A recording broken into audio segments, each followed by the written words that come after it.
Bonjour, je me présente, Marc Doré, directeur d'ingénierie ici chez Consulab. Aujourd'hui, je vous présente le dernier fruit de notre équipe de développement, le banc moteur Consulink 1.4 litres GM avec air climatisé et stop-start. Avec les nouveautés intégrées dans ce banc moteur, vous pouvez maintenant amener tous vos étudiants à faire un essai routier sans jamais quitter la salle de classe. Vous pouvez faire une démonstration fonctionnelle d'un stop-start, exemple un arrêt-redémarrage de moteur automatique lors d'un arrêt à un feu rouge. Vous pouvez aussi faire un test de charge sur le moteur en appuyant sur les deux pédales simultanément et en ajustant le bras de vitesse en conséquence. Une autre nouveauté est l'intégration de la plateforme d'apprentissage étudiant Consulink au lieu de notre boîte de faute traditionnelle. Les études de cas et scénarios préprogrammés fournissent aux étudiants des exemples de plaintes clients. Lorsque l'élève active une étude de cas, le produit se reconfigure automatiquement et présente les symptômes décrits dans l'étude de cas. Par exemple, Mme Tremblay se présente et dit « Mon moteur tourne mal ». Alors, le moteur se reconfigure automatiquement et commence à boquer. À ce moment-là, l'étudiant peut effectuer de façon autonome son diagnostic en utilisant ses appareils ainsi que l'information disponible dans Consulink, soit les diagrammes électriques, les manuels d'opération, le poste de vérification et les instructions de sécurité. Ouais. Maintenant, nous allons effectuer un test de charge à l'arrêt. On pèse sur le frein, on s'assure qu'on est en park, on démarre la voiture. On drive. On voit la lumière verte est allumée pour le test de charge en arrêt. Pour mettre une charge sur la voiture, on doit peser sur les deux pédales en même temps. Présentement, j'ai appuyé sur le frein, on va appuyer sur l'accélérateur en même temps pour mettre une charge. On appuie, on entend l'RPM accélérer. On va voir la pression du boost gauge augmenter. On augmente la charge, on augmente la charge. Lorsque la charge sera trop importante, la roue va commencer à tourner et le test va déclencher automatiquement. On va entendre la soupape de décharge aussi se déclencher. Voilà, le test est automatiquement déclenché pour des raisons de sécurité. La roue va commencer à tourner. Et la lumière rouge va flasher un certain temps jusqu'à temps que le système se recycle. Une autre façon d'amener vos étudiants sur la route avec vous est de faire une démonstration de l'arrêt-démarrage automatique. Donc ici, je mets mon pied sur le frein. Je vais démarrer la voiture et la mettre sur drive. Maintenant, je relâche le frein pour parcourir une distance minimale, qui est un des critères requis pour l'arrêt-redémarrage automatique.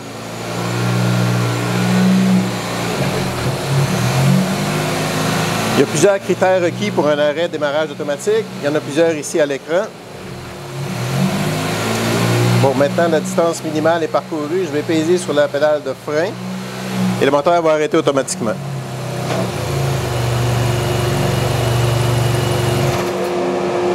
L'air climatisé étant un des critères pour l'arrêt-redémarrage, si j'allume l'air climatisé sans relâcher la pédale de frein, le moteur va redémarrer automatiquement. Et voici la condition pour Air climatisé request, passer à Yes.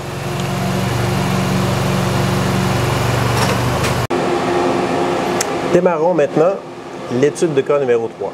Le moteur démarre, cale et ne redémarre pas.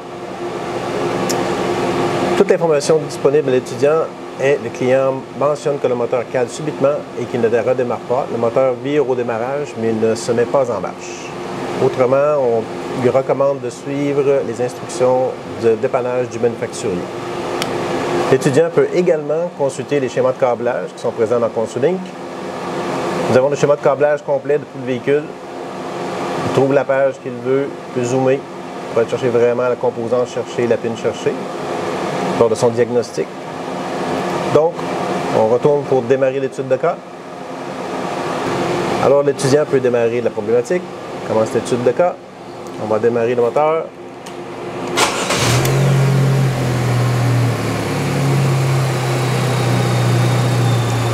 Après un certain temps, le moteur va caler et il sera impossible de le redémarrer.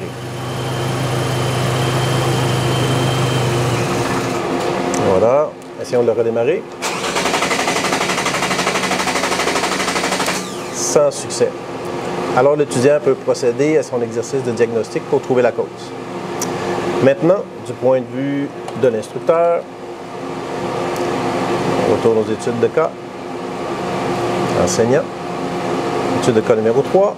Même information disponible en début. Par contre, beaucoup plus d'informations est disponible à l'instructeur. Quelle pin est affectée, quel fil est coupé, quelles composantes sont affectées et de quelle façon.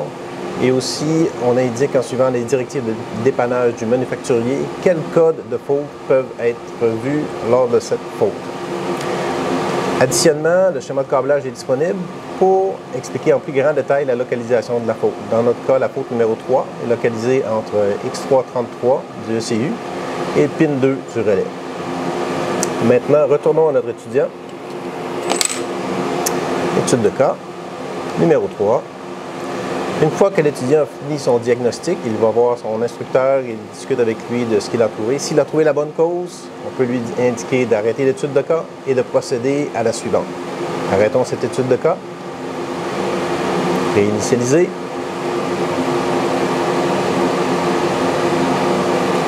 Tout est redevenu à la normale. Assurons-nous-en et démarrons le moteur. Et voilà, tout est normal.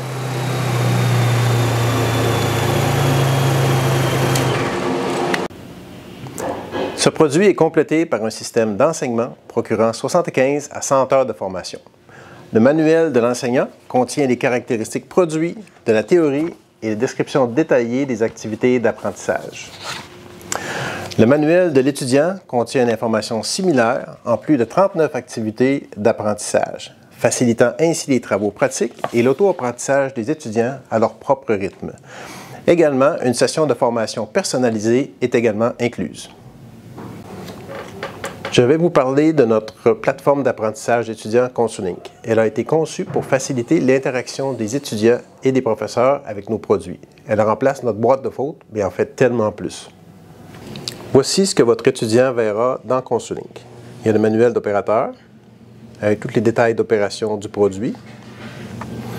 Il y a des études de cas qu'il pourra activer lui-même au besoin. Il y a des schémas et câblages. Tout le schéma électrique du véhicule est présent dans ConsuLink. On peut consulter toutes les pages, on peut aussi zoomer sur certaines sections qui sont vraiment critiques pour notre recherche. Il y a le poste de vérification, l'identification de toutes les pins sur les connecteurs et leur emplacement. Il y a le localisateur de composantes qui nous dit l'emplacement de chacune des composantes critiques sur le produit. Le numéro de scénario auquel nous adresserons dans quelques instants, et certaines vidéos parfois présents sur les produits. On voit aussi certains menus qui sont bloqués présentement pour l'accès étudiant, donc on va transférer en mode enseignant. Les menus deviennent actifs et accessibles. On a le guide d'enseignant qui est similaire, mais qui contient beaucoup plus de détails que celui de l'étudiant. On a l'étude de cas enseignant. La liste est beaucoup plus longue, il y a beaucoup plus de choses qu'on peut faire. Et les études de cas sont plus nombreux. Il y a le schéma de câblage avec faute. Dans celui-ci, on voit l'emplacement exact des fautes, sur quelles composantes elles ajustent et sur quelles pins elles sont présentes. Et il y a toujours l'insertion des fautes, un peu comme une boîte de fautes traditionnelle. Par exemple, on pourrait insérer cette faute et cette faute-ci. Et on dit, ah, c'est un cas intéressant d'étude de cas. J'aimerais ça le sauvegarder pour le donner à mes étudiants comme test. Ici, on va créer une étude de cas à partir des fautes actives. Donc, à partir de ces deux fautes-là, on va créer un titre qu'on veut sauvegarder pour plus tard.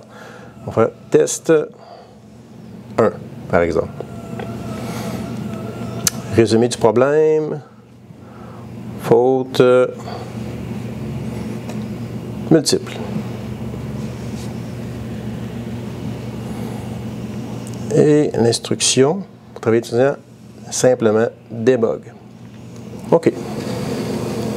Notre étude des cas a été créée, personnalisée avec succès. Donc, du point de vue, on va réinitialiser des fautes avant d'aller plus loin.